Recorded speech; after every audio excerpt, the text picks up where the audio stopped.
Welcome to another edition of the Wildcat News, the second episode from F Block. Leading us off, today we have a piece of our seniors leaving public schools to pursue their careers or to further their education in the next chapter of their lives. The first thing I wanted to know was if the seniors were happy to leave high school and why. Yeah, I'm excited to start my new chapter and leave this smelly place behind. Are you excited to finally be leaving high school? Yeah, I have a lot of good memories here, but I think it's time to start a new chapter, so. To finally leave high school. Yeah, I'm excited to finally leave high school because I'm going to college next year and I'm going to college in Boston, so I'm excited to see that I'm living in the city and seeing all my new friends that I'm about to make. I then asked what they would be doing after high school. Here's what they said. What are your plans for the future? I'm going to Syracuse and I'm going to study law and hopefully become a defense attorney. What are your plans for the future? I plan on going to Coastal Carolina in the fall and studying early childhood education. I also asked if they had a favorite memory they had from high school. This is what they shared. Favorite memory is definitely Mr. WB because we had to practice with all of us and it was just so funny. High school. Announcing the football games this year was pretty cool with Thomas Stapleton, so I would probably say that's one of the cooler ones. I asked for any advice they'd give to the next senior class, and here's what they recommended. I'd say leave all the drama behind, and this is your last year being all together, so try to be close because I became really close with people I never thought I would be close with, and also finish your assignments on time. I would say get all your college stuff done on time and all your senior projects because it's hard crunching it in the last minute. With all that being said, there's a lot of mixed emotions from the senior class here at WB, and I would like to wish all of them good luck with their futures. Now let's pass the mic to Anthony. Oh, sorry. Thank you, Ryan. I'm now going to talk about how people's high screen times affect them, both physically and emotionally. Now, let's see some student screen times. 3 hours and 16 minutes. 8 hours and 19 minutes. 9 hours and 36 minutes on a day. 7 hours and 44 minutes. High screen times can affect people's mental and emotional well-being. Let's see what Miss Gilbert has to say what can happen.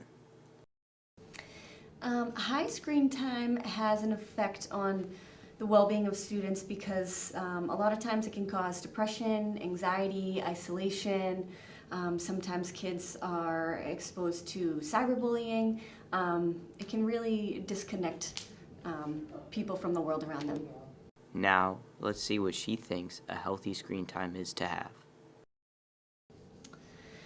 That's a tough question because kids use computers all day long at school, but that aside, I would say maybe 2 hours.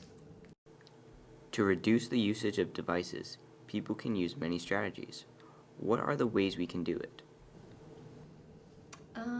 I would say that maybe they could set timers for themselves or just come up with a good routine of when and where they're going to use it, and definitely shut it down earlier at night because it can also affect your sleep.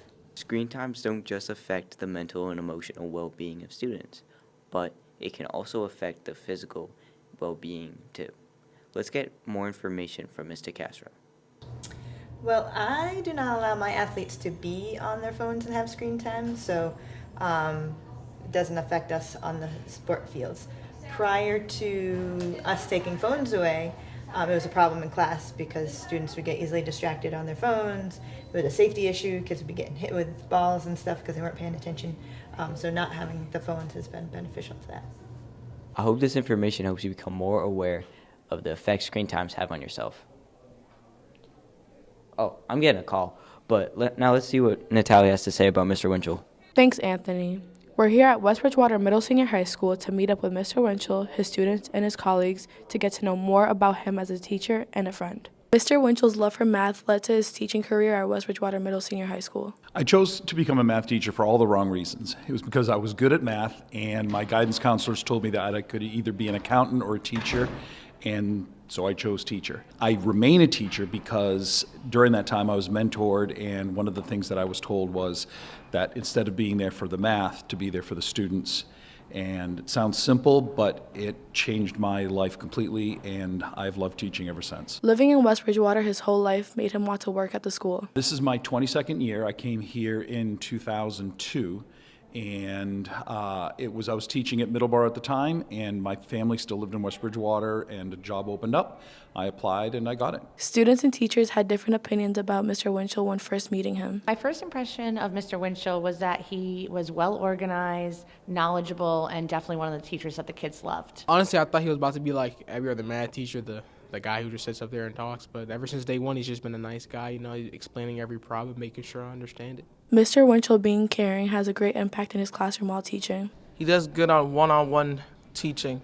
If I really need help, one-on-one work, not just teaching to the class, he'll come over and help me to make sure I'm good. After graduating from and leaving West Bridgewater, Mr. Winchell realized that there were certain aspects of this town that made him want to come back. It really kind of made me want to give back. I graduated from here in 1993. I was born and raised in West Bridgewater, and when I had a chance to leave and see what the world was like outside of West Bridgewater, I learned to appreciate that what I thought was just being boring in high school was actually simple and very attractive. Mr. Winchell's traits make a positive impact on the teachers that work with him. Mr. Winchell is an excellent leader, and he does a great job handling really large issues for us in the building, and he always does so with so much tact and professionalism.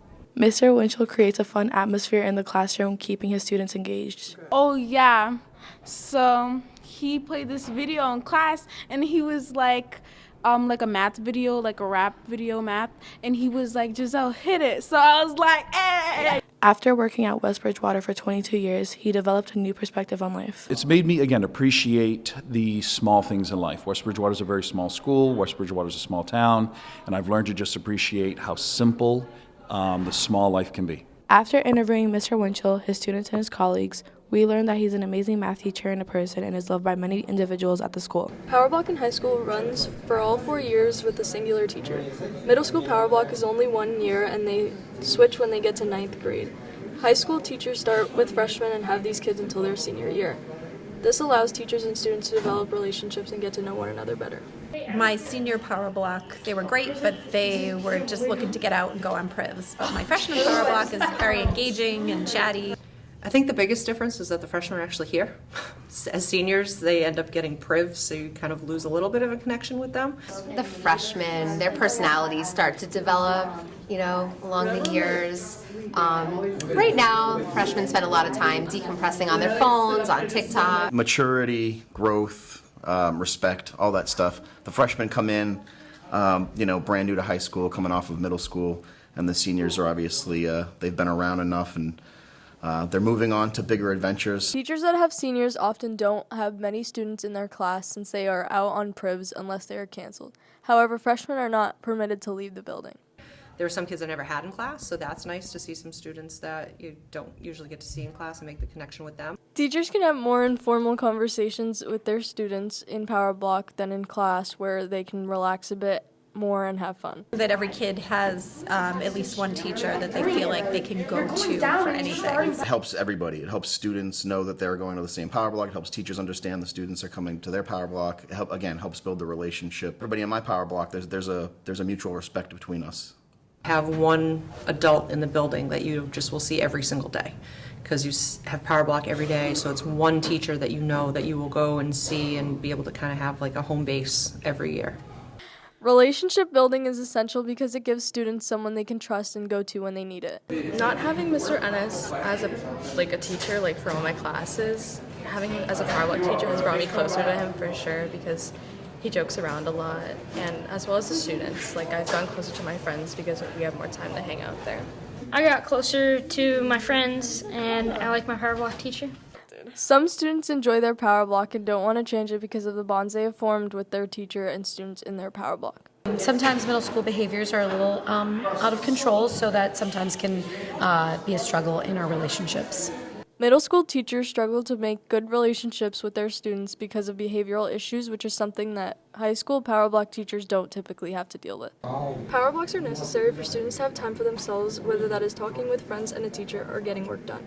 Having a consistent group of people helps form better relationships with students and teachers. In the past year, schools have noticed absences skyrocketing. We decided to talk to students and teachers to find out why.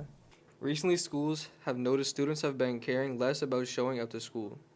I think it's the fact of some people, like, the sense of being at school is not as important to some people, because what happens is you're like, I need a day off, I need a mental break, I need some other reason. There's been good reasons to be out of school. A lot of families are being impacted economically by inflation right now, and I think that the stress of financial issues carries through families and makes life harder for everybody and makes kids more tired and less likely to want to be at school. That's what I think. While teachers think students' grades dropping is because of absences, students believe it's something different. Well, I mean, obviously absences affect student grades because you're missing content, and then since we're every other day here with the block schedule, you probably will then, if you're absent, you'll miss an opportunity to see your teacher and follow up for 3 days. So that really definitely affects the overall performance, I think. Honestly, I think it's situational because I think it really just depends on the person. I mean, like, I know some people who could miss school and it wouldn't affect their grades at all, and I know people who could miss a half a day of school and it would affect their grades, so. Because nobody knows what's going on in their classes, so they don't do any of the work. While trying to find ways on how to motivate students to come to school, we want to get students' and teachers' point of views. I think creating a warm and welcoming environment for kids, making kids feel cared about and supported is probably the best way to get them to want to come to school more. Giving more mental health days and time to get absences would help people want to come to school more. Maybe by like doing less work and like not adding so much stress. COVID being over 4 years ago, we wanted to see if people thought it was still having an effect on students. I think way back, yes. Now I'm done with COVID as a reason, as an excuse. It's so far in the past now that we can't use it as a reason for anything. Like, we have to move on and just forget. Yes, because students want to go back to it being easier. I think people realize that they don't really need to be at school to get their grades up, and I think that they realize that they can really just learn from home, and it doesn't really matter if they're here. 4 weeks left to school. Students try to power through and have a fresh start next year.